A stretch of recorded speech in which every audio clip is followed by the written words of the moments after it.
Hey. Oh, man, we're blacking out again. Okay. There's going to be some flashing and ghost stuff going on here, so I apologize now. But I am Seth Eisenberg. This is the conservative corner. You can see behind me, sort of, kind of see behind me. And like it says down there, that's Fred Profiter. He'll be with me today on today's podcast. Good evening. Very formal. Because I know everybody gets sick and tired of hearing my voice and my voice only. So I figured I'd break it up and invite somebody with a little baritone. Listen to my monotone drone. So Fred, tell everybody who you are and all that kind of stuff so they know you're pretty important.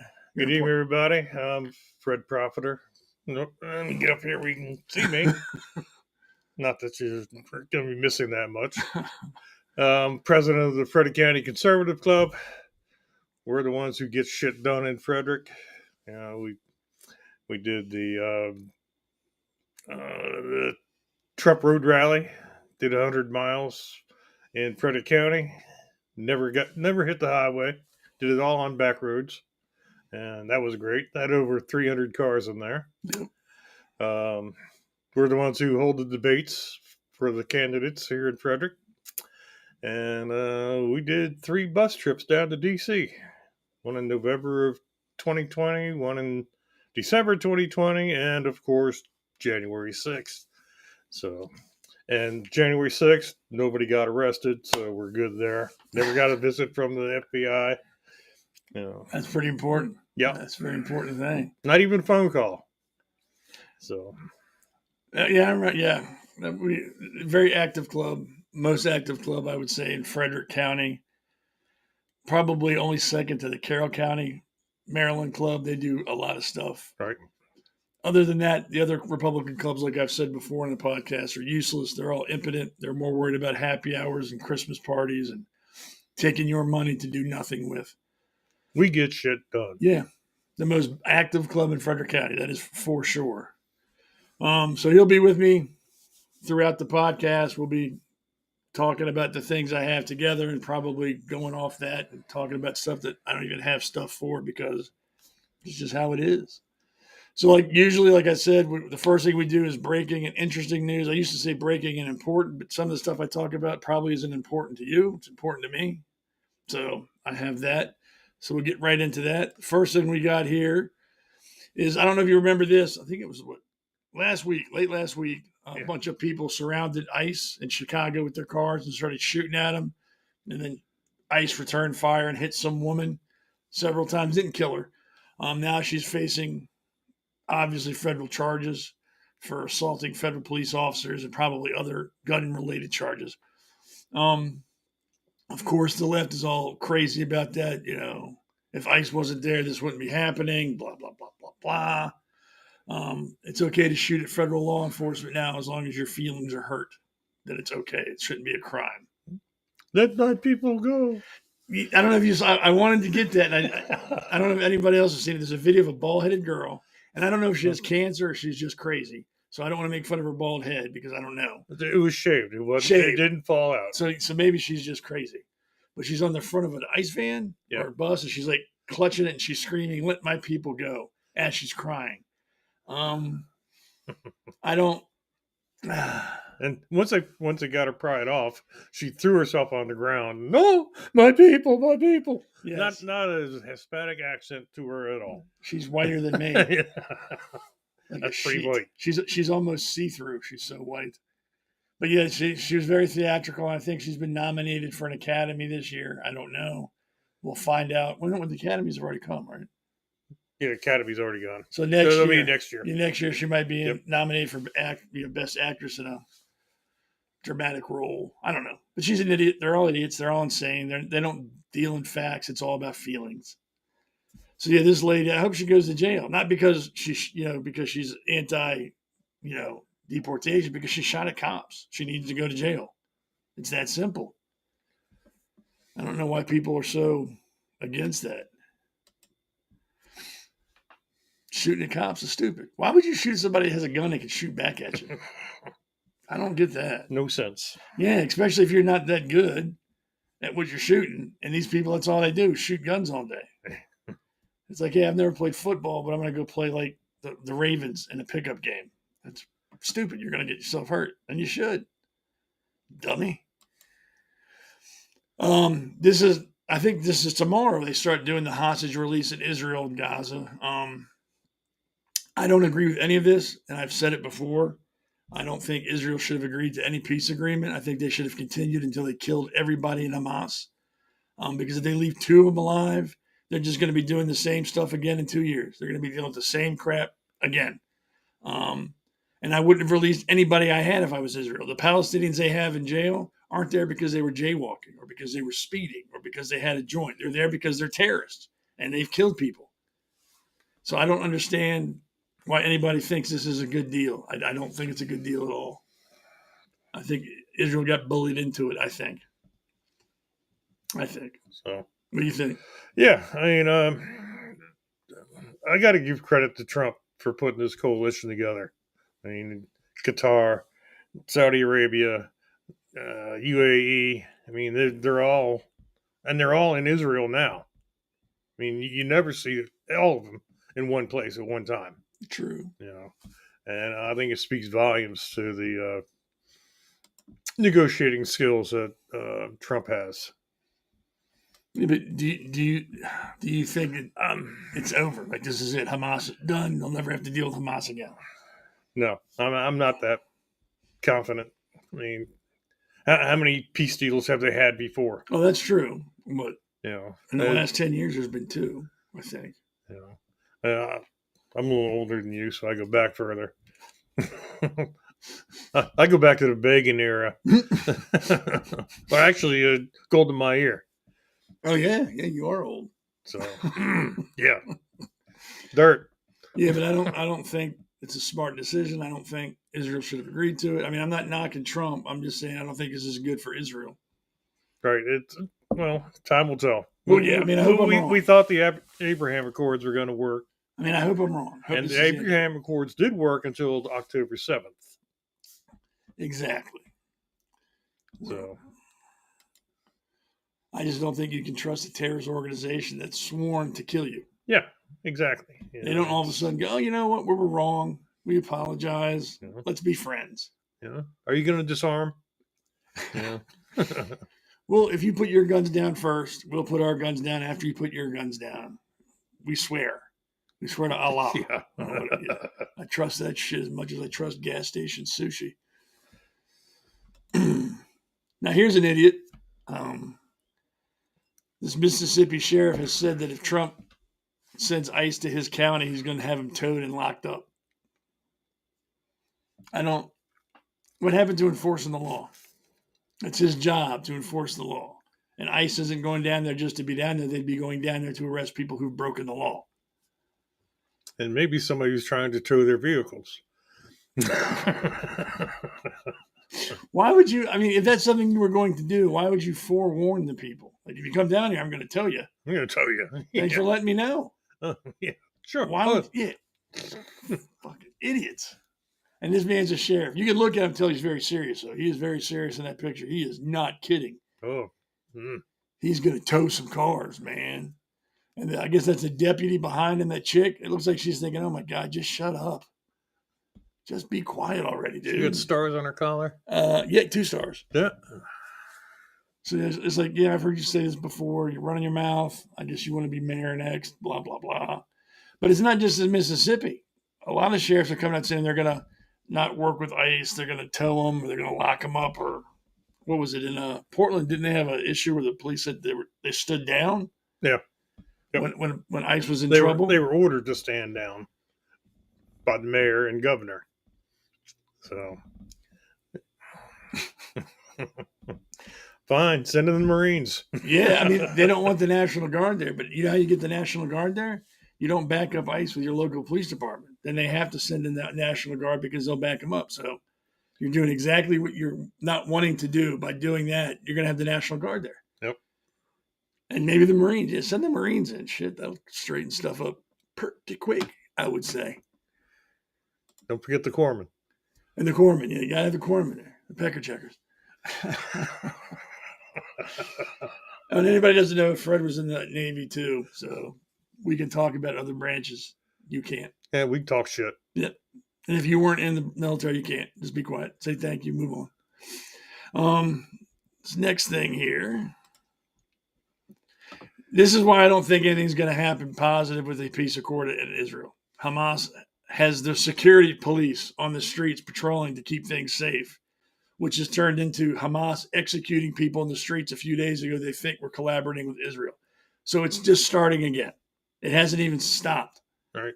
And they're already executing Gaza citizens who they think helped Israel. Not in the middle of the street. There's videos all online.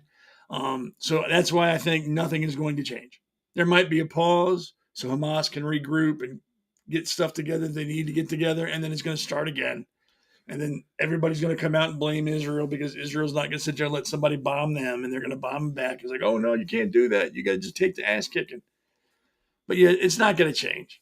No, I have a feeling that if Hamas breaks us, Gaza's going to be turned into glass. It should have been turned into glass this time. Yeah, it should have been already.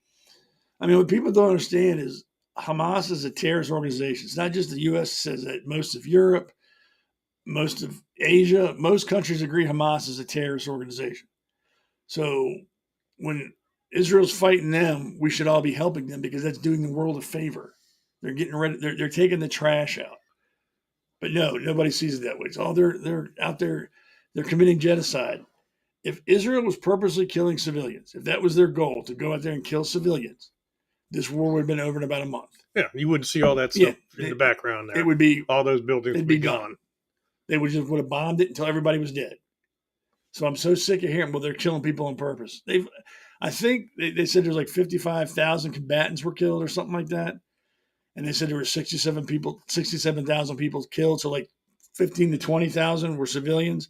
Can you name me a war where there was that low civilian casualties ever in the history of man? Right. And that's with Hamas hiding behind the civilians. And that's from the Gaza Health Ministry, whom I don't trust either. They don't give you legitimate numbers. Right.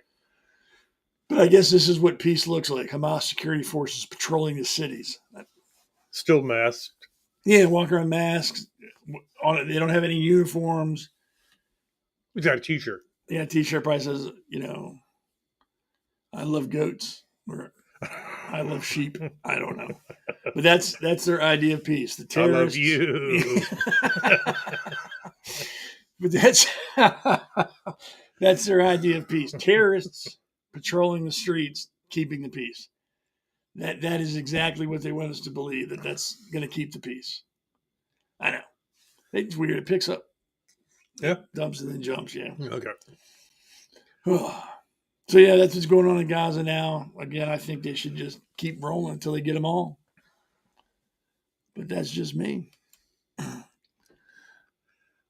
So, kind of in the same vein, the next segment, it's kind of about Gaza, Palestine, the make-believe country Palestine, and sympathizers who just don't understand facts and are basing everything they do solely on feelings, which is not hard to believe because most liberals are brain dead anyway. So pro-Palestinian protesters are saying they're not going to stop protesting. They don't care about the ceasefire. They're going to go out there and march and condemn Israel. So that tells me it was never about Palestine. It was never about Gaza. No, it's look at me. It's look at me, and we're anti-Israel. No matter what happened. And we want to grow our numbers. Yeah, that's it. So we can take over this country.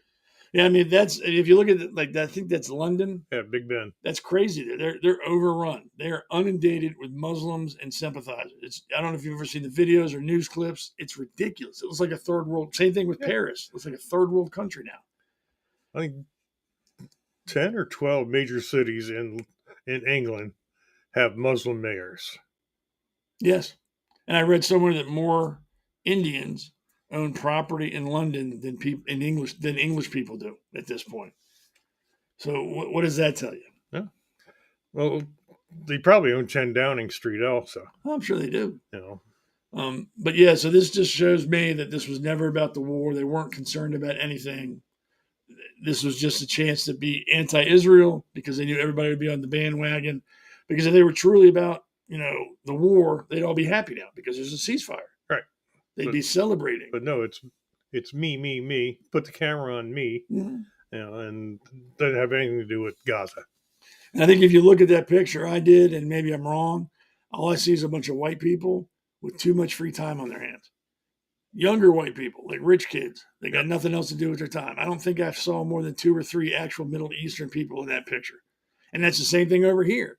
You might have 3 or 4 Middle Eastern people leading the protests or the riot, but the majority of the people in the crowd are rich white kids that have nothing else to do. They have no job. They've never been told no in their life, so this is what they do. They go hassle people at work. Yeah, rich white kids wrapped in towels. Yeah, that they took from their mom.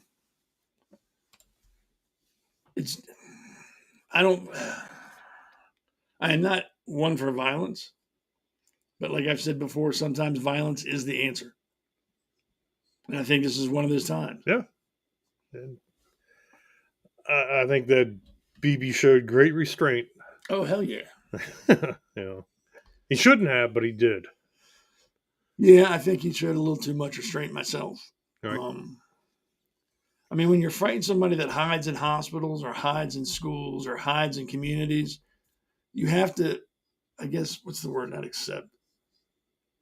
I guess the word, you have to count on the fact that you're going to end up killing civilians. Yeah.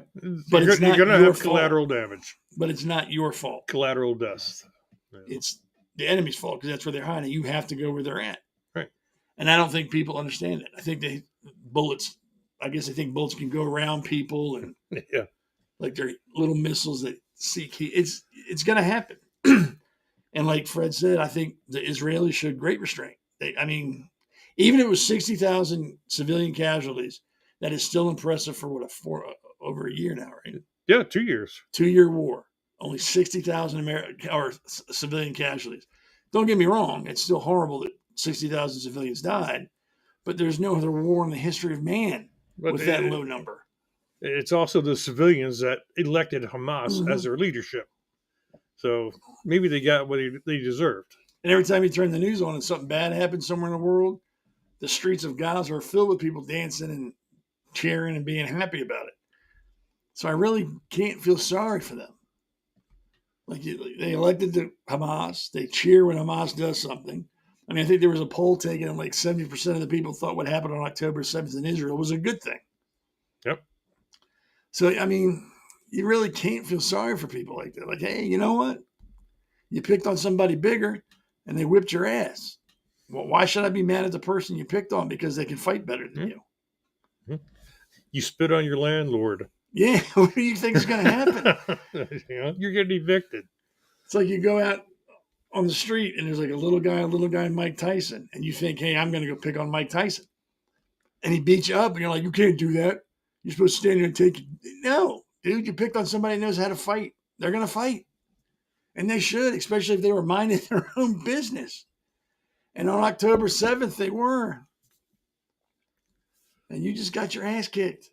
And unfortunately, the rest of the world thinks they're victims. And I'll never understand that. Now, I saw a report earlier this week where Israeli troops got a stand-down order to stay away from certain sectors of the wall or the fence between Gaza and Israel. Right.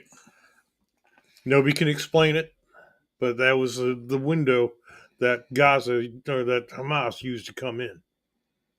I didn't know that. Yeah, I should have saved it or should have sent it to you. All right, we're turning this background off because it's driving me insane. There you go. So now you got to deal with the ugly green screen. But at least we're not flickering in and out now. Oh, shit. I can live with it. Yeah, that's ugly. See how ugly that is? No, he wasn't pointing at me. See how ugly that is? No, that green screen is ridiculous. And it costs like $30. It's just a sheet. Just a green sheet. Should have told me you needed one. I had one. I don't know. You're the first person that's ever said they had a green sheet. Over, like if you see that right here, or see, where's my hand? Right there. That's like stained glass, like legitimate stained glass. It's pretty. I didn't buy it.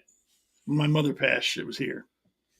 I don't have that kind of taste. I would have like a. No, his taste is all in his mouth. Yeah, my taste is right there. I got a Sopranos picture. But But yeah, so we're trying to green screen off right now. Sorry about that. Sorry about the ugly. But now we're not flickering in and out, and I can move my hands and you can see it. Yay! Indonesia is going to block Israel from the World Gymnastics Champions. Oh no! What am I going to watch now? Oh no! I guess it's back to tiddlywinks and marbles. I'll go watch paint dry. I mean, what?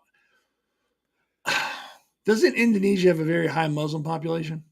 Very high. There you go. Very high. It's not about Israel. It's about Muslims not liking Jews. The religion of peace that welcomes everybody is blocking people out. You know what? I'm probably going to lose 5 of my 15 viewers, and that's fine. Islam is a disease.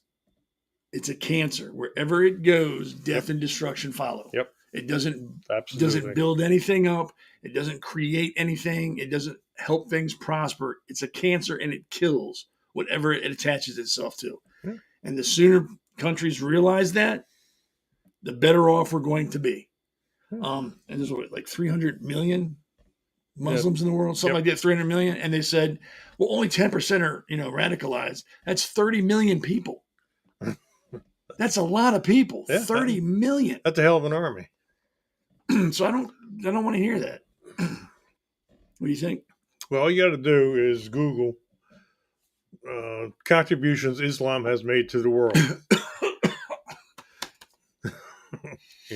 Was it a steam engine? Was it a... wait. No. It might be a little crude, but they did invent condoms. They did? Yeah, using goat intestine. Okay. Using goat intestine. The Turks refined it. Oh, I didn't know that. And took the intestine out of the goat first.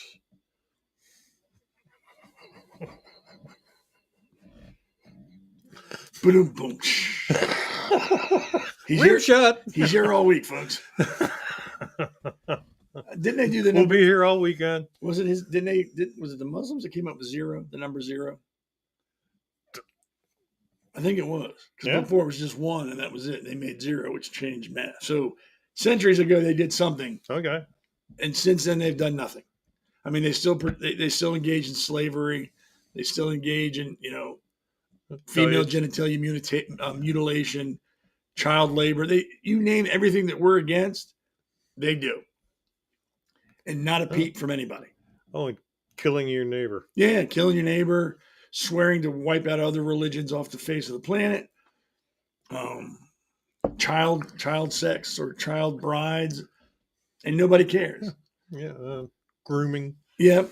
But as soon as I say, Islam's a cancer, I'm sure I'm going to get hate mail and threats and all that because I've stepped over a line. It's okay you sleep with a 7-year-old. That's cool.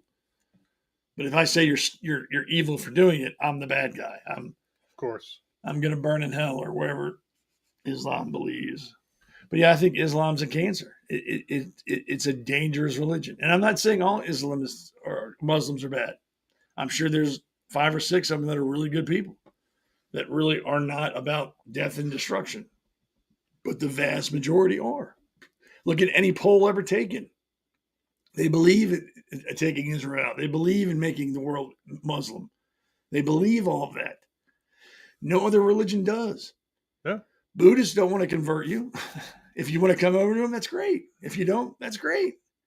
Christians don't want to force their religion on you. If you want to convert, great. Right. Jews, but Presbyterians, no other religion in the world has said they're going to dominate the world. That's not what they do. Islam wants to take over the world. Yeah. I mean, when it comes down to it, do you want to be in a religion that says submit or one that says choose? I'm going to go with the religion that lets me choose. Yeah. Not Islam. Nope. No, you look around the world where Christians are being slaughtered. It's Muslims. It's all by Muslims. Not by the Buddhists, not by the Amish. Not the Mennonites. It's not even the ones that play with snakes and the Southern Baptists. Not even them. Right. Muslims. Anywhere there's a war over like territory or stuff like that, 9 times out of 10, Muslims are involved in it somehow. It's like when they move somewhere, they can't assimilate into that culture.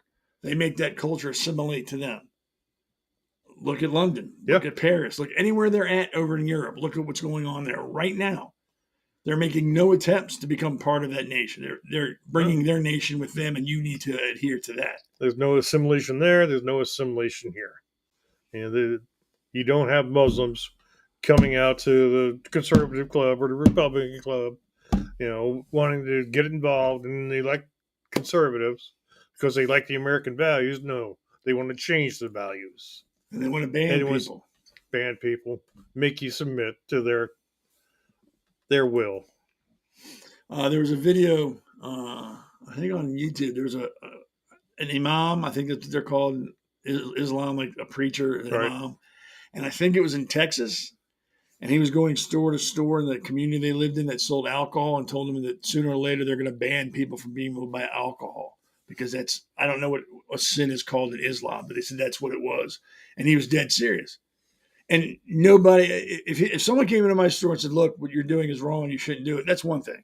And I appreciate your opinion. That's great. Yeah, you don't have to shop here. Tell your story walking. Yeah, you don't got to shop here. I understand. Goodbye. But if you come into my store and go, look, I'm going to make sure you can't sell this anymore because it's a sin against my religion, and we're going to shut you down. I laughed in his face and said, you can leave the store or I can put you out. How do you want this to go down? And don't ever come back again. You're not welcome here. But nobody challenges these people. You want to walk out, or you want to go out feet first? Yeah, I can drag you or you can walk. You tell me how you want to do it. But no one challenges these people. They just let them say what they want to say, because nobody wants to be, an Islamophobe or racist. So you got to sit there and let this man run his mouth about how what you're doing is a sin, and they're going to shut you down and run you out of town because what you're doing is against the law, and it's not going to happen. Well, number one, son of a bitch, we're in Texas. Yeah. That's where they want to build that. Oh, that big community. A big community. Yep, right outside of Dallas. And I think what's the governor's name down there? God damn, I can see him. He's in the wheelchair. Yep. Oh man. Oh, that's bad. Abbott, Governor Abbott came out and passed a law that, number one, Sharia law can't be enforced or in Texas anywhere. It's against the law, and that communities can't base who they sell their houses to on religion or anything. It has to be open. That's discrimination. And of course, now they're fighting that. The Muslims have fight. I think CARE is involved, who's just another terrorist organization, and I don't know why they're allowed to even have chapters anymore. But they're fighting that, saying that's wrong. And I think there's a lawyer that's going to help them, because lawyers are slimy for the most part. I mean, you know what the difference between a lawyer and a hooker is, right? What's that? When you're dead, the hooker will stop fucking you.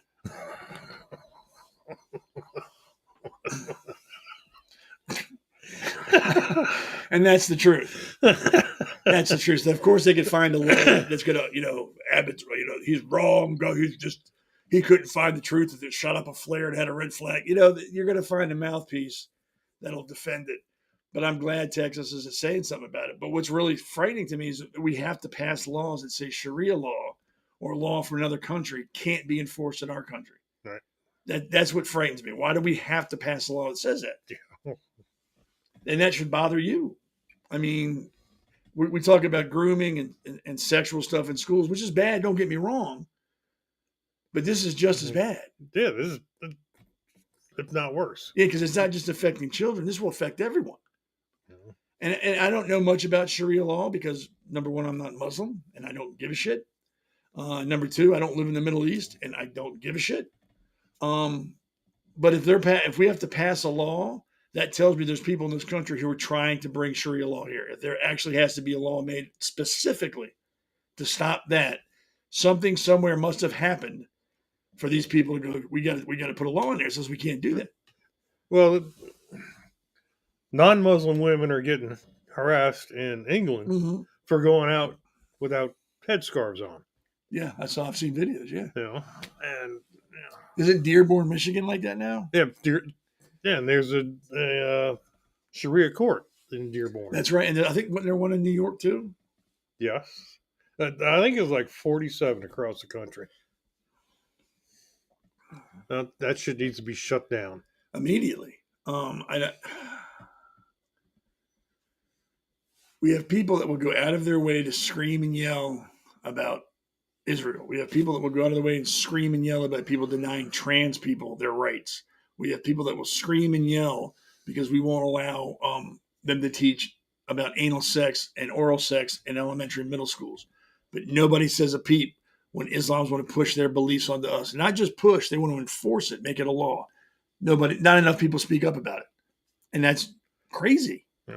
It's bad enough we have so few people showing up at school board meetings, where they're pushing this agenda, the trans agenda. Well, people got to wake up. And that's the problem with Republicans. God bless them, but they're lazy.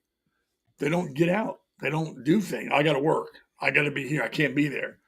One thing, like I've always said, I'll give Democrats props.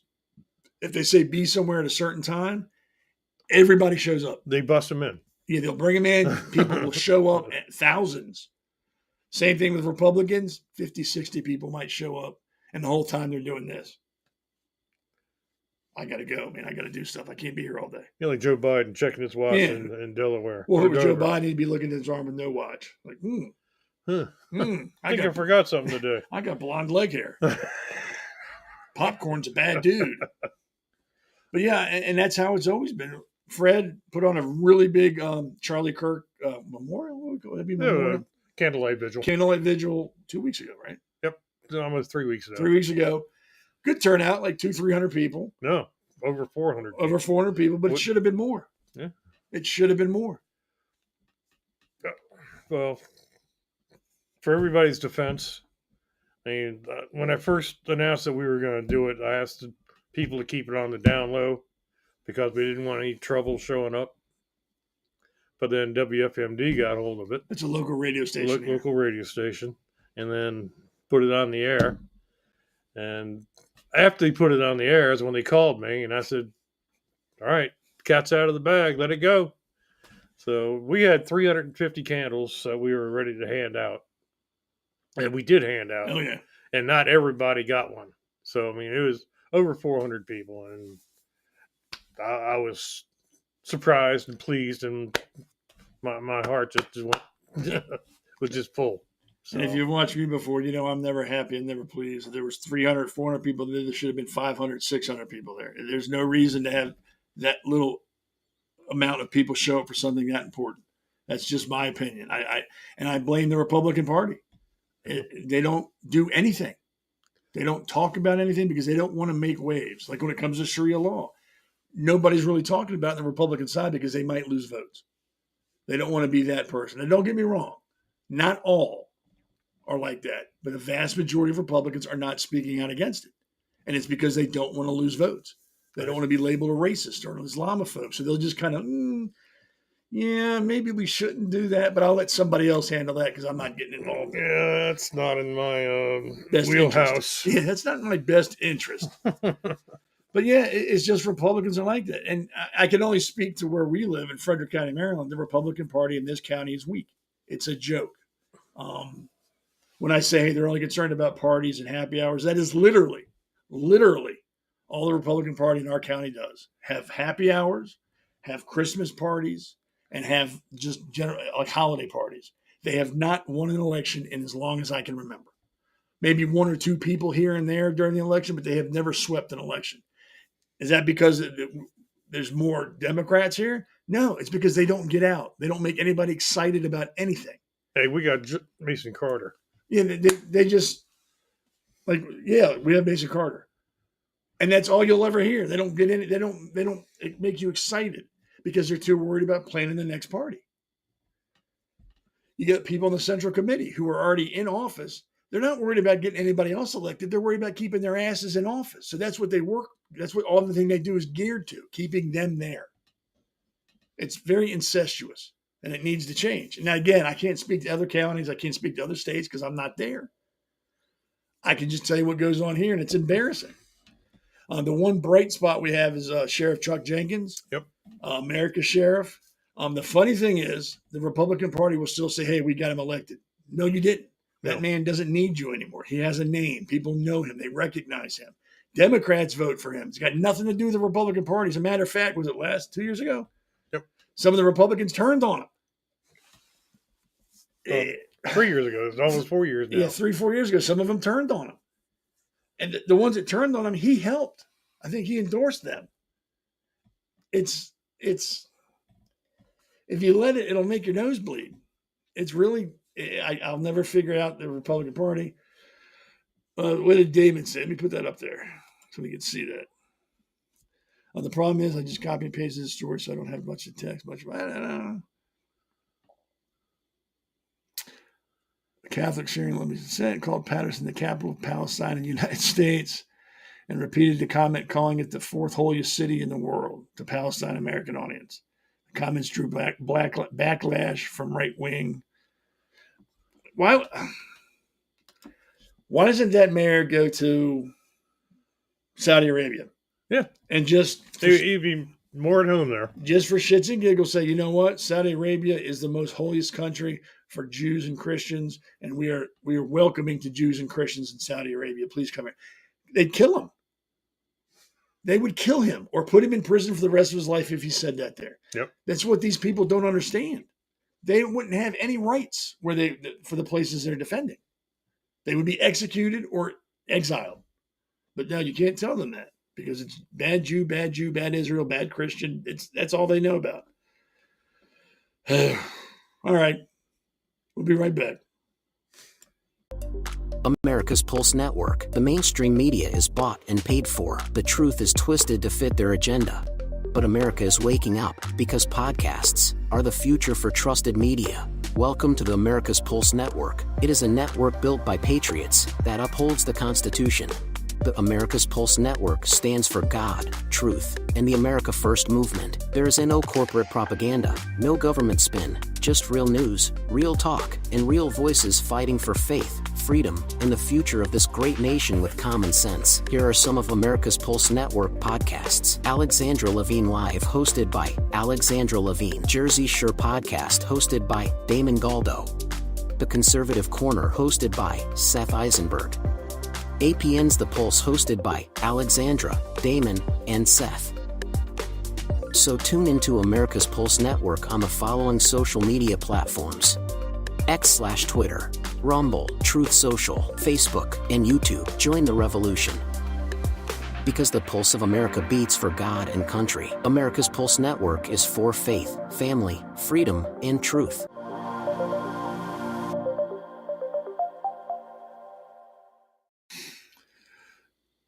So yeah, I'm Seth Eisenberg. We're back on the Conservative Corner. This is Fred Profiter, the president of the Frederick County Conservative Club in Frederick, Maryland. This is our low-budget background for today because my green screen is acting up and I don't feel like dealing with it. It's always something. Always something. And again, Damon Galdo has commented, which is great. He's got his own show, Damon the Hammer. He's got his own podcast and a radio program he does during the week. Pretty smart guy. Again, it's really hard to see him because he's very short. So he has to sit on a couple telephone books and a box to do a show or you wouldn't see him. Then we have Alexandra Levine, who is the White House correspondent. She has her 2 shows during the week as well. And then we all get together on Wednesdays and do the Pulse where we talk about everything. It's pretty cool. So check us out. And then, of course, wait, you got me on Sundays. I know that's the highlight of your week. I tune in. He's one of the 5. Screw football. I'm watching Seth. I'm better than the NFL. I don't take a knee. You can't take it. No, I can't. I couldn't. I mean, I could, but I couldn't get back up. Couldn't get back up. I would just have to sit there for a while and hope somebody walked by and took pity on me. Like, oh, man, that dude's crippled. Just give me a roll. Yeah, just push me over like a turtle. Yeah. Let me lay here for a while. It'll fix itself. Hopefully the momentum will get my body up. Well, push me forward. Maybe I can tuck and roll and stand back up. Maybe. Oh, I meant to do that. That's what I meant to do. Let me turn this camera down a little bit. Now we're better looking that way. Oh, yeah. Well, He's got a shirt. I got my Death Row record shirt on. He's got his president, 47th president, Donald Trump. I think my shirt's cooler. But that I'm just because I'm a Snoop Dogg fan. So Damn. Camera really does put on 15 pounds. Yeah, it does, doesn't it? Damn. Okay. So back to the stuff. News of the day. We just got done talking about idiots, pretty much. Islam. That's every day. Yeah. Islam being the big idiot. Now we're going to talk about the queen of idiots. Last week. AOC? No. Okay, this is like the princess of idiots then. Like the second down. Last week. Jasmine Crockett? No. Then she's like the damn lady in waiting. I guess that's what, isn't that the third one? Like queen, princess, lady in waiting, whatever it is. We're going to talk about this person. I think it was 2 weeks ago, almost 2 weeks ago now, the flotilla that was being sent to Gaza to bring aid. Oh. After they were told by Israel, no, don't come down here. Don't. We're just going to turn you around. You're going to waste your time. And just, I can't stand her. It makes me want to vomit. Greta Thunberg, who's just, and I know she's a child, and I know she has autism. Apparently, she's on the spectrum, and I really should be more mad at her parents for letting her do this or making her do this or whatever the case may be. But there has to be some accountability on her part as well. Here she is. I think this is back in France, pretending that she's handcuffed. If you watch the entire video, this is the clip where you can see her hands. She's not handcuffed. But there's news there, so she has to pretend like she's being a victim. How dare you? How dare you? And she's also accused Israel of torture and other inhumane acts while she was there. She doesn't look tortured to me. I think she's past the age of adolescence now. So we can actually call her a see you next Tuesday. Well, maybe like physically she's an adult, but mentally she's not. I mean, you can just listen to her talk and you're like, dude, what are you, 6? What liberal is mentally at their level? But yeah, she accused Israel of torture, making her kiss the Israeli flag, making her stay in a cell with bed bugs on the mattress. Honey, that's called prison. Prison ain't the Hilton. It's not a resort. We expected unless you're an illegal immigrant. Unless you're an illegal immigrant in America, yeah. And then we'll get you to Trump Tower. It'll get you like the Regency, Hyatt Regency. But you're in another country that they told you not to come, that's in the middle of a war, and you want to come show your ass. They're not going to put you up in a hotel. You're going to jail. They told you we're going to put you in jail if you come down here until we deport you. And you got bed bugs in jail? Oh, well, you know how you avoid the bed bugs in jail? Don't go to jail. Don't go to a country that tells you not to come, and you won't be in there. But yeah, and this is not the first time Greta's lied. She's not a very honest person.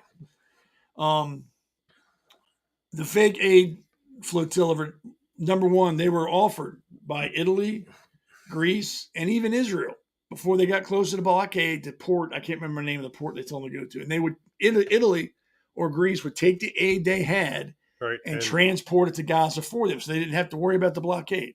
There would be no issue. They refused that. Why do you think they refused that? Was there something in the goods? There was no goods. There was no aid. No? Israel said they found barely so. Yeah, they said over the 42 to 50 vessels after they checked all the ships, the total aid that was found was barely 2 tons, which would have done nothing to help anybody in Gaza. What was the rest of it? Their supplies. Their supplies? Because they were at sea for 30 days.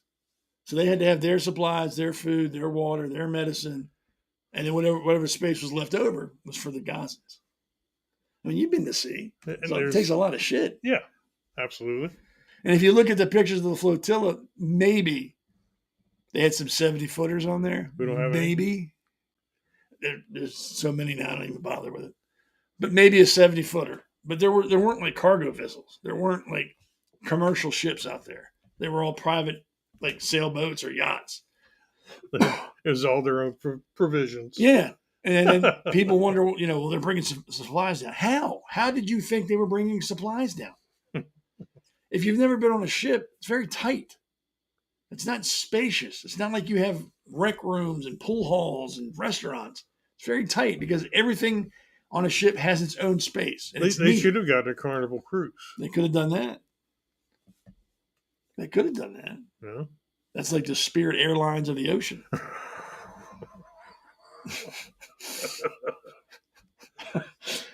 No offense to Spirit. It's just cough medicine. Yeah, he's just drinking Grandpa's cough syrup.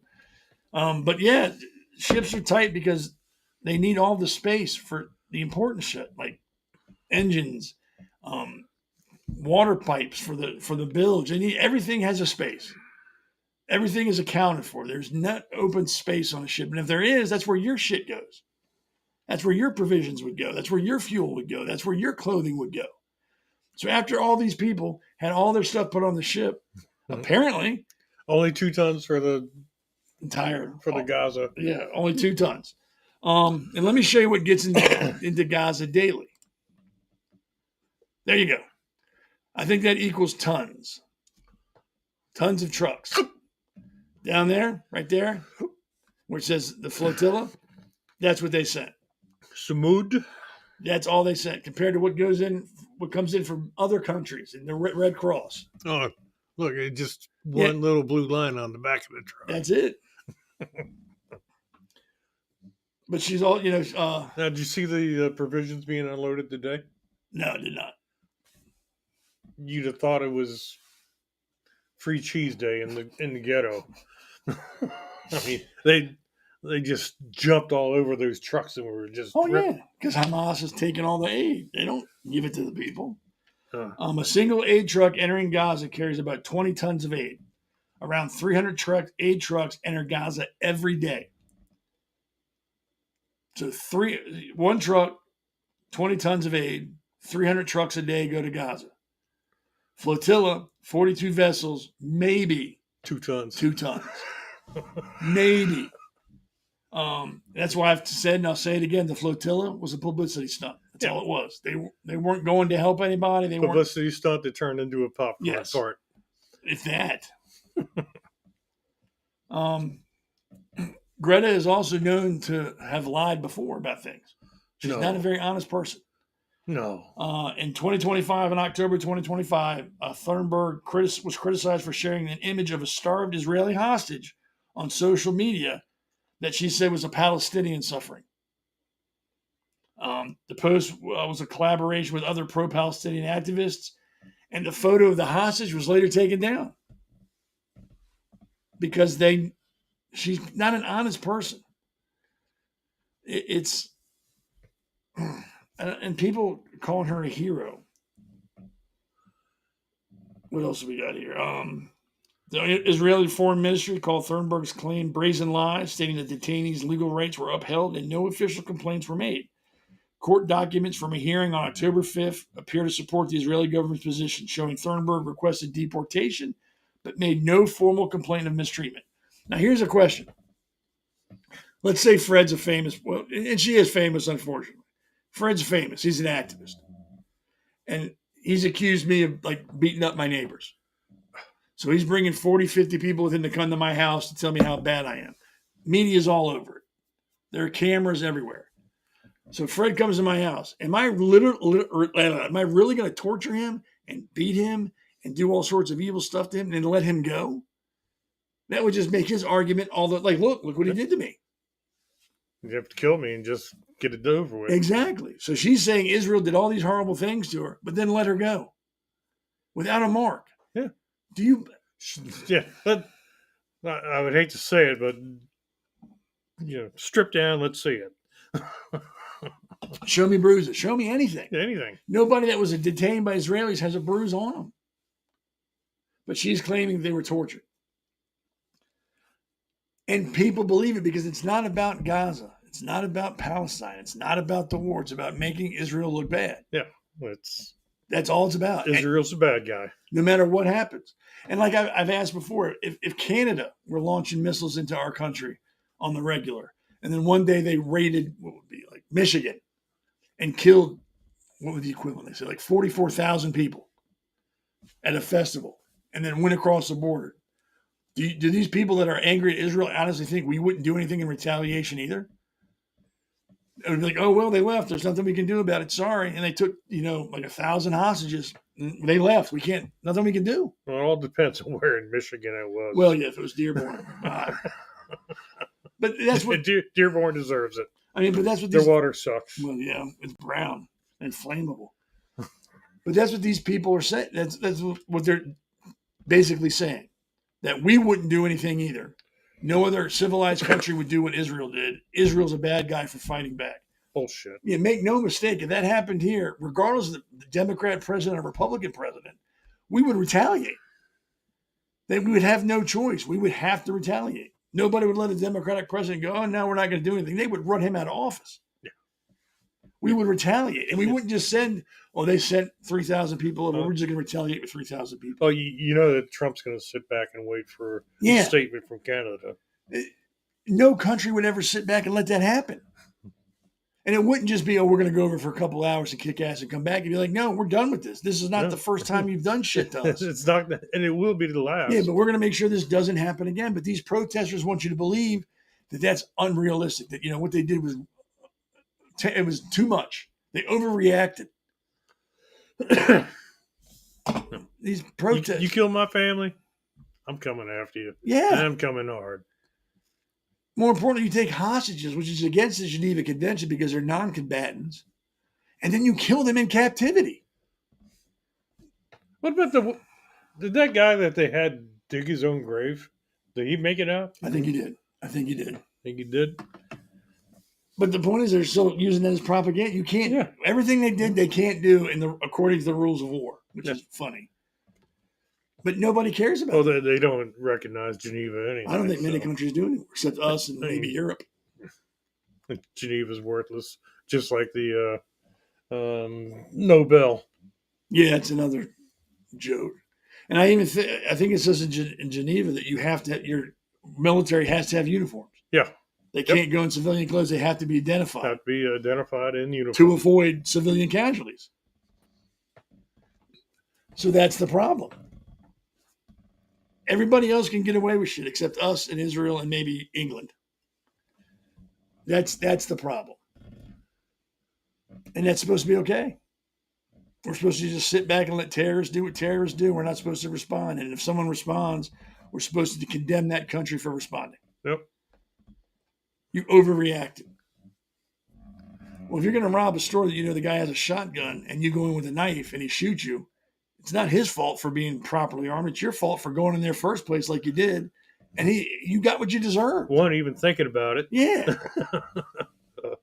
And then you got these talking heads and I don't even like mentioning their names because I'm not going to give them free airtime, but you got these talking heads that are, Israel's behind everything from my dog getting run over by a car to Charlie Kirk.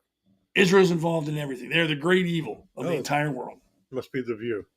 Well, them and a couple other used to be conservatives. But it's just ridiculous. No one has held a Hamas accountable. Nobody's ever come out and said, what you did was wrong. You got what you deserved. You took hostages. You killed children. You raped women. You provoked another country or attacked another country unprovoked. You got what you deserved. Don't cry victim now. Right. But no one said that. And that's half the problem in this world. Nobody's accountable.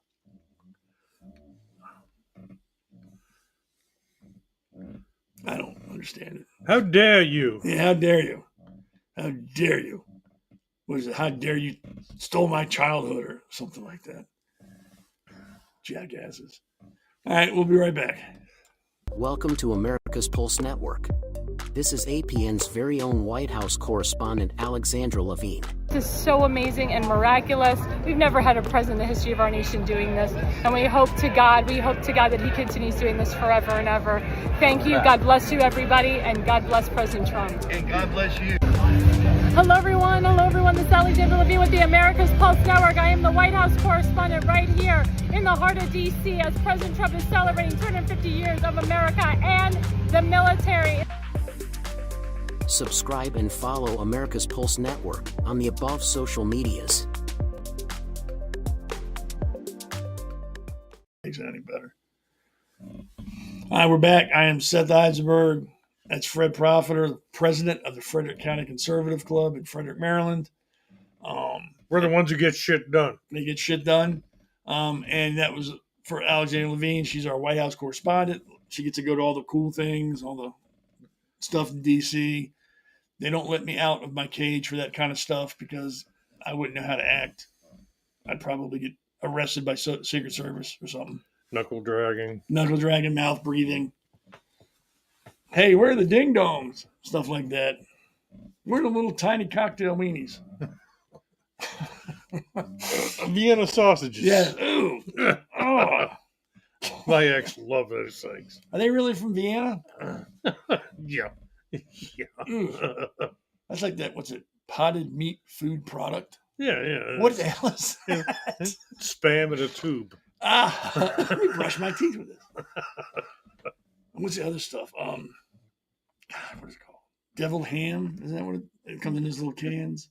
Yeah. What is that? I don't know. I don't buy that shit. I've never eaten a Red Hot. One of those. The Red Hot dogs? Oh, I've had one of those. They're kind of, they got a little kick. I wouldn't get them again. Yeah, that's like going to a bar and getting the give me those pickled pig's knuckles. Oh. Oh, that's horrible. Thank you, no. I mean, don't get me wrong. I dine on the swine. I like bacon. I like pork chops. But that's it. I don't want anything else. Turn in your Jew card. I know.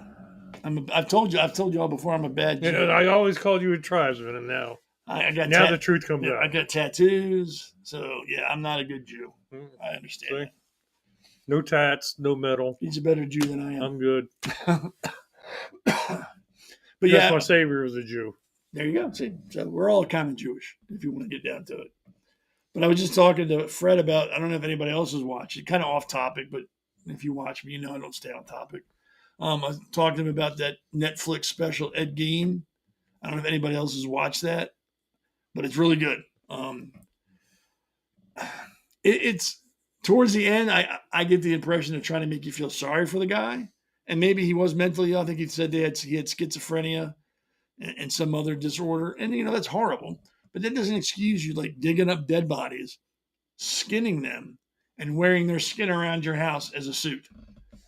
It doesn't excuse you digging up your dead mother, bringing her home, and putting her in a chair and talking to her. I mean, it doesn't excuse it. I think there's so many different movies that come to mind. Yeah, I mean, I think Psycho. Yeah, Alfred Hitchcock based Norman Bates off of this guy.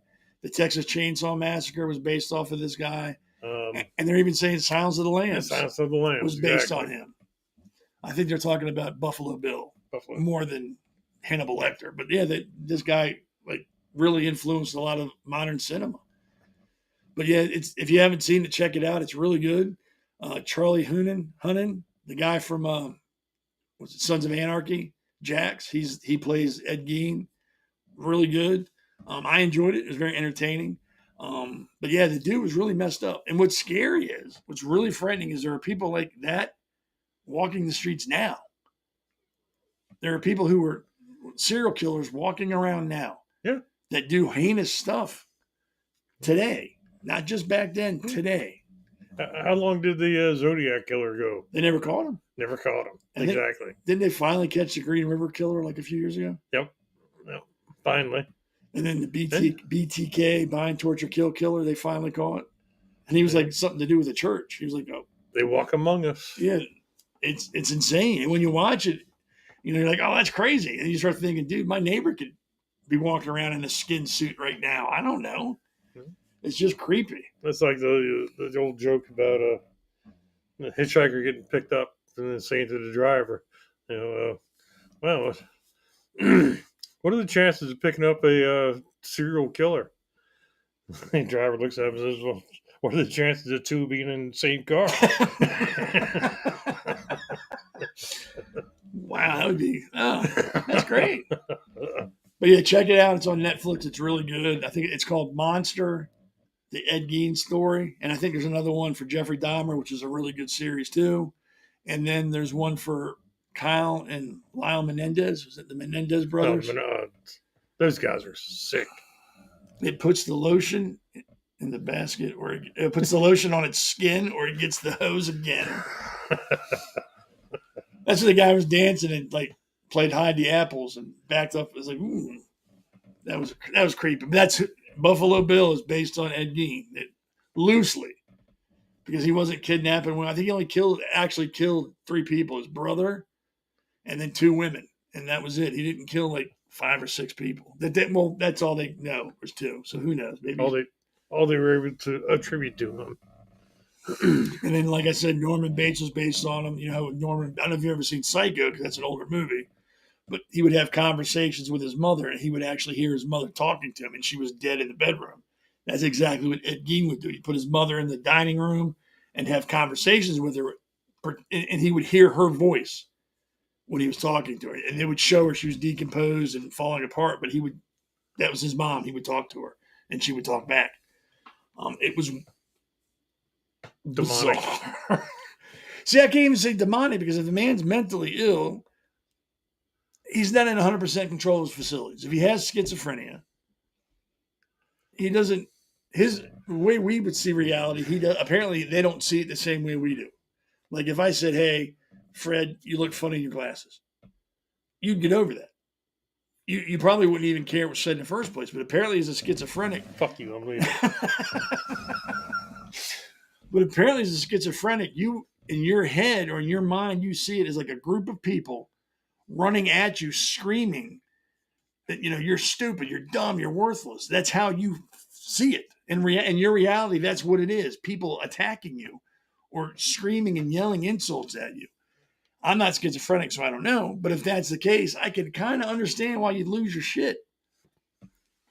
But it doesn't excuse you killing people. Like I said, wearing skin suits around. But I can I don't want to say empathize, and I can't say understand, because, again, I'm not sick, so I can't understand what he's going through. Every time we do one of these events, nobody sees me for 2 days afterwards, so I'm still getting over.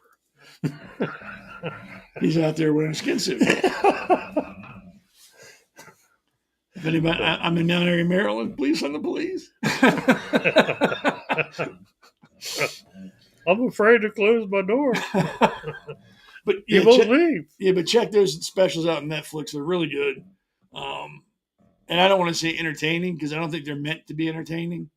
I think they're meant to be more informative. Like, hey, this is what he did. Because they're more cerebral. Yes. I mean, there's no, like, that I could tell, there's not much Hollywood put into the documentary. It's more pretty much straight fact. Because they did catch him.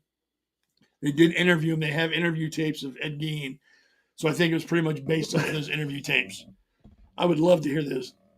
Just the entire interview. I'd love to hear that. Just to hear what he said. Mother.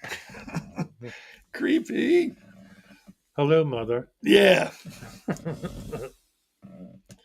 So I wanted to put, this is older. But my son pointed this out to me a couple of days ago. Again, it's an older story. He just saw it, and it just made me laugh.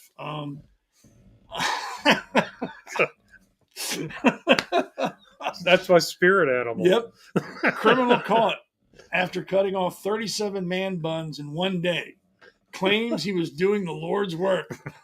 My spirit animal. And he doesn't look upset. He looks very happy and pleased with himself. Hey, he got me. No big deal. Yeah, life goes on.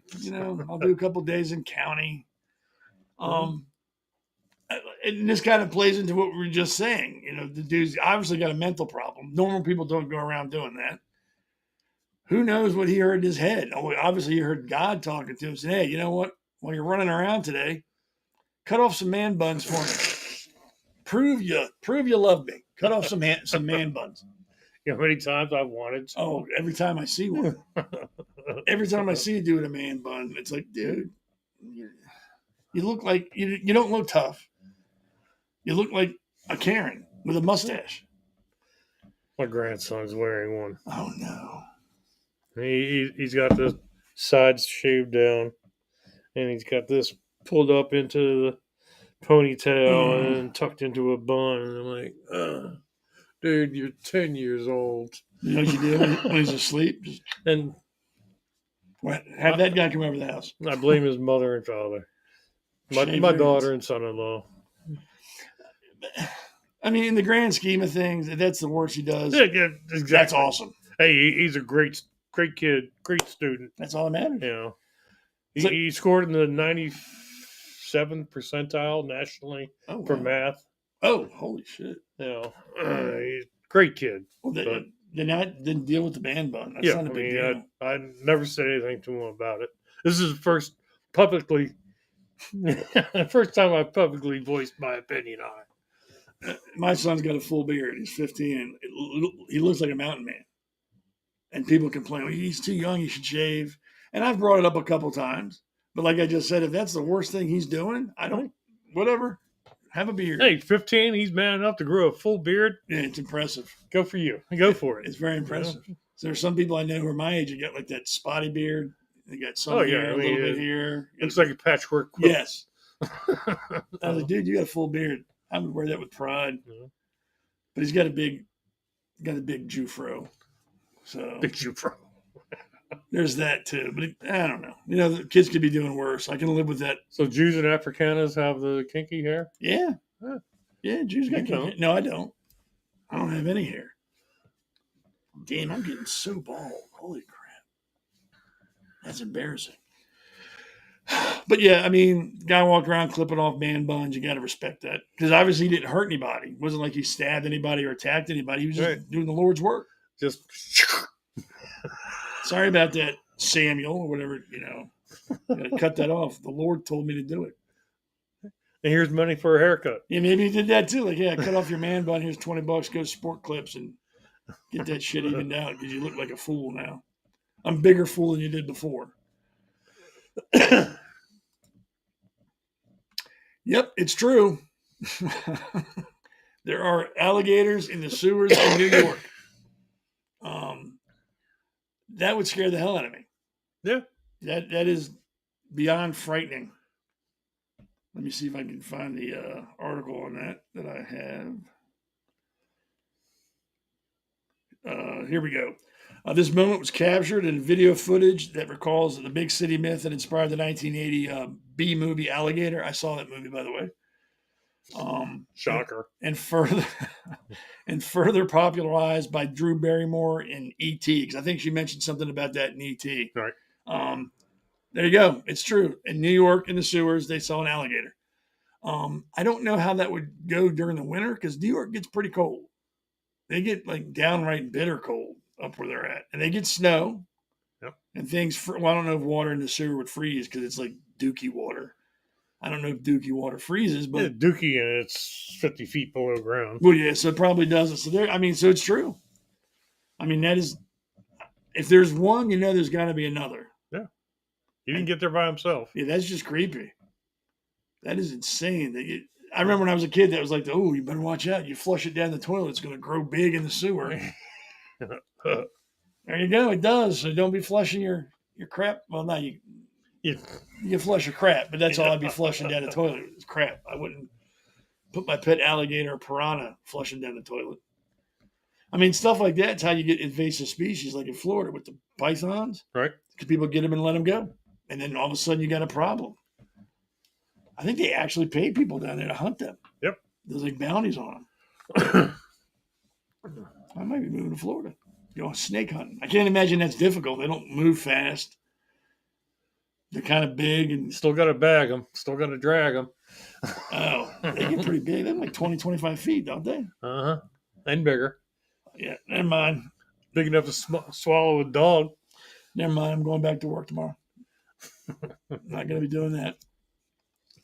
Now, the next story I want to talk about is probably near and dear to Fred and me. And before I get it, I want to preface that when this happened, I think it was in the news for 2 or 3 days, if that. That's because Dale Earnhardt Jr. died in a car crash. And that took over the news because that's more important. I've said it before and I'll say it again. This country has a very big problem with hero worship.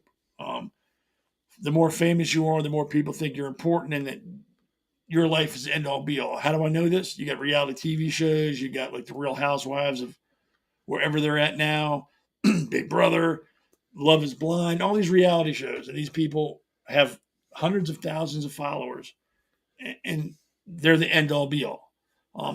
I've never watched one. I will admit I've watched Love is Blind. It's entertaining. I watch it because if I come home from work and I'm like, man, my life sucks. My foot is killing me. I can't, I'm always in pain. I watch that show and go, God, my life is not that bad. I'm much better now. I feel better about my life. I am high on the hog now. Literally, I watch reality shows to make myself feel better about my life because these people on these reality shows are completely twisted, attention-seeking horrors that have no direction. But unfortunately, have a big. I mean, look at the sisters who were. What's that? The Kardashians. Oh, jeez. I mean, God, people watch them brush their teeth. That's like super important to some people, and I'll never figure that out because it's not. Well, to me, it's not important. I'm sure to Fred's not important. I know a lot of people that's not important to, but to some people, that is their life. Reality TV and celebrities and sports figures are their life. I'll tell you honestly, you could put all the Kardashians in a lineup, and I couldn't pick out one of them. I couldn't either. Well, I could pick out Bruce Jenner or Caitlyn Jenner. Caitlyn. I could pick him out. Yeah. Her. But yeah, other than that, I couldn't. I'd be like, who are you? Or whatever. But yeah, people hero worship. And like I said, I think it was last Wednesday or last Sunday, I could get 20 people together and ask them the same question. Name your favorite football team. Name 5 players on your favorite football team. And name me the last time they won a Super Bowl. And without hesitation, I guarantee at least 17 or 18 of those people could rattle off that answer like this. All right. Ask those same 20 people this question. What's your child's 3rd grade teacher's first name? What's your child's 3rd period teacher? And what is his grade in science? They would look at you with a blank expression and not be able to answer that question. Thankfully, I don't have kids in school. I do, and I can answer all those questions. And I'm not bragging. It's because I find it would be more important to be involved in my family's life in real life than in some crap on TV. Now, I talked about all that to bring this up. The USS Cole happened today in 2000. That was the first attack coordinated by Osama bin Laden. They brought up a boat, I think it was an inflatable or something, to the USS Cole, detonated a bomb that blew a 40-foot wide hole into the ship. And if you know anything about Navy ships, they're not made of wood. Right at the waterline. Yeah, they're not made of wood. It's not aluminum. It's not fiberglass. That is steel. So if it blew a 40-foot wide hole into the bulkhead, you can only imagine how much explosive was used to do that. Killed 17 American sailors and injured many more. That happened today, again, in 2000. I haven't heard anything about it on the news. No. No one's mentioned it. None of these talking heads have mentioned anything about it. 17 sailors. 25 years ago. And they were in port. So they were just probably minding their own business, trying to get off the ship to go to Liberty. And Liberty means like a day off. You can leave the ship and go into town. And some people, go shopping for stuff for their families. I would go off the ship and drink till I couldn't walk. And other people did that too. But Liberty just means you have the day off. You can leave the ship. Right. So I'm betting that these people were either on duty and couldn't leave the ship, or they were getting ready to leave the ship to go enjoy some time off the ship when Osama bin Laden's first attack, the precursor to 9/11. I'm embarrassed I don't remember the captain's name of the ship, but I met him at a Dan Bongino event when I was working on the Bongino campaign. Oh. And quite the story. And the trauma he went through afterwards. I mean, they tried to blame him for not having the security and whatnot. But if you're in port, we're in port. We're supposed to be covered by whoever protected by the host country. The locals, the locals are supposed to take up that. Mm-hmm. But it was. I can't believe it's been 25 years already. Yeah, I didn't realize it was that until I saw this. I was like, holy crap, It's been that long. Because I remember it literally like it was yesterday. I can remember the news. I don't even remember it being before 9/11. Yeah, I think they attributed this to bin Laden. That was his first. Right. attack on the U.S. Right. First successful attack on the U.S. And yeah, that same week, I believe, 2 or 3 days later, Dale Earnhardt Jr. died, and this was thrown away. Yeah, gone. They stopped talking about it because, with the Intimidator, wasn't that his nickname or something Yeah, like that? Intimidator. He died, and that's more important. That was more important than 17 people. Oh, NASCAR. Yeah, everybody lives NASCAR. NASCAR, the same 5 rednecks win every race. It's drive real fast in the circle, and let's see who wins. And I know there's more to it, so save the Turn drama. right. Turn right. Okay, I won. And I know there's more to it than that. So, save the angry emails or text messages because I don't care. This is more important. Write him, not me. Yeah, don't write him, it's me. But this is more important. The USS Cole is far more important than somebody in NASCAR dying. I'm sorry. Sorry that the dude died. It's horrible. He had a family. Nobody wants to see anybody die. But in the grand scheme of things, in the order of importance, these 17 people that were killed by terrorists are far more important than anybody else during that time frame. Especially when you remember that, like I said, bin Laden did this, and this was the precursor to 9/11. This was a run to see what he could do and what our reaction would be. So yeah, that happened 25 years ago today.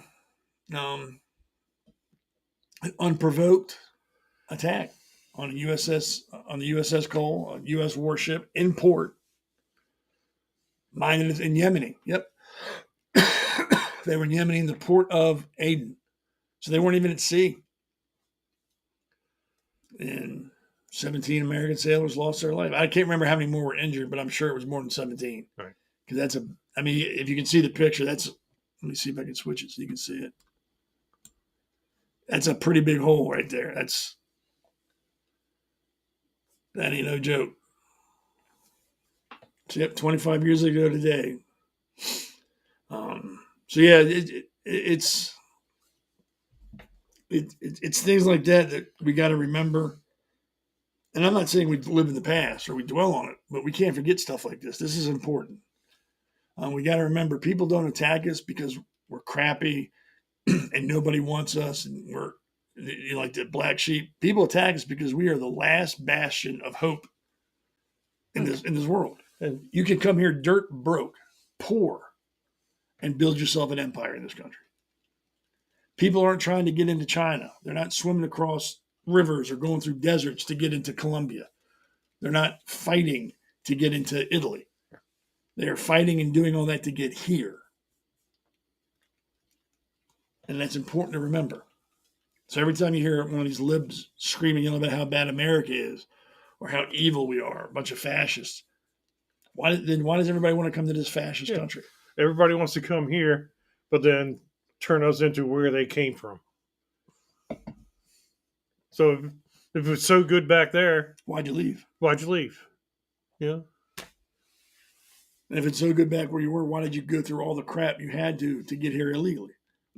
Go through the desert, march thousands of miles, pay hundreds of millions of dollars or thousands of dollars to coyotes or however you got here. Why did you do all that if where you were leaving is so good that when you're here, you want to wave your country's flag in our country and say, I'm a proud Mexican or I'm a proud El Salvadorian? Then why did you leave? Charlie Kirk used to say, what was it? Immigration without assimilation is an invasion. Yes, I agree. We're called a melting pot because that means that when you get to this country, we all become one. Everything melts together. We blend. We become one cohesive thing. We assimilate to one another. Right now, we're a tossed salad. Yeah, we're all in the same bowl. Yeah, we're all kind of mixed together, but we have not become one. We still got this on top of that and this over here, and this has not become part of that. It's still separate. Well, and there are factions like that. Yeah. But for the most part, we are assimilated. We are the tossed salad. Speaking of getting salad tossed. But yeah, remember today, the USS Cole and the 17 sailors that lost their lives that were pushed aside because NASCAR's hero died. And again, I'm not belittling his death. I'm just saying in the order of importance that should have fallen way below this. way below this. And once again, Amen. I haven't heard anything about this today from anyone. From anyone. So, It just goes to show you it ain't easy being in the military. Even in times of peace, crap can pop off like that, which is sad. But we're getting to that time, so I want to thank Fred for putting up with me and hanging out. you going to talk about Tuesday? Oh, go ahead. Now you can tell you. Fred's got some things going on Tuesday. We'll let him talk and tell you all about it. Well, we did the candlelight vigil for Charlie Kirk. And I believe it was earlier that day that Congress had passed a resolution to make October 14th a National Day of Remembrance because it is Charlie Kirk's birthday on the 14th. And we have set up a day of remembrance at the band shell in Frederick, Baker Park, starting at 6 p.m. We're going to have music. We're going to have clips of Charlie. We have a bunch of great speakers lined up. And if things go well, we'll take that 400 that showed up for the candlelight vigil and we'll double it. So we've been pushing this thing, getting great response, getting RSVPs from people. Now, I will tell you that the band shell seating only holds about 250. So if you want a seat, get there early. But there's plenty of room to stand around the band shells. We can easily get 1,000 people in there. So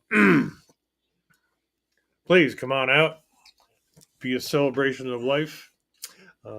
Remember Charlie, and let's have a good time. And that's at Frederick, Maryland, Baker Park Band Shell. Yep. So if you live near Frederick or Western Maryland or Pennsylvania, it's this Tuesday. Starts at 6. It goes to 9. 6 to 9. 6 to 9. Come out. It's free. There's no charge to be there. There will be T-shirts and other things there that you can get. And you can donate to the Frederick County Conservative Club while you're there. Yeah, I mean, we're taking a big hit as far as the expenses for this. You know, we've never put on anything this big before. So we have, the lighting, the sound.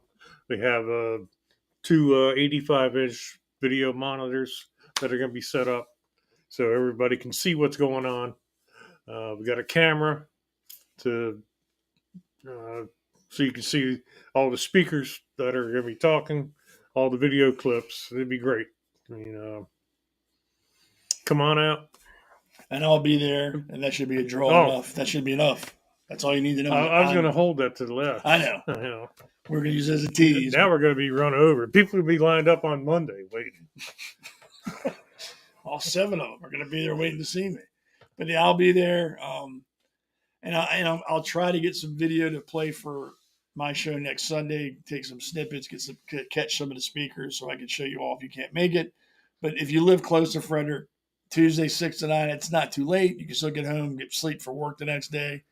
You should come out and just be with a group of people that think like you or feel like you or agree with that the First Amendment's important, and you shouldn't die or be murdered because you have a difference of opinion with somebody. Yeah, should be killed for your words. No, that's for sure.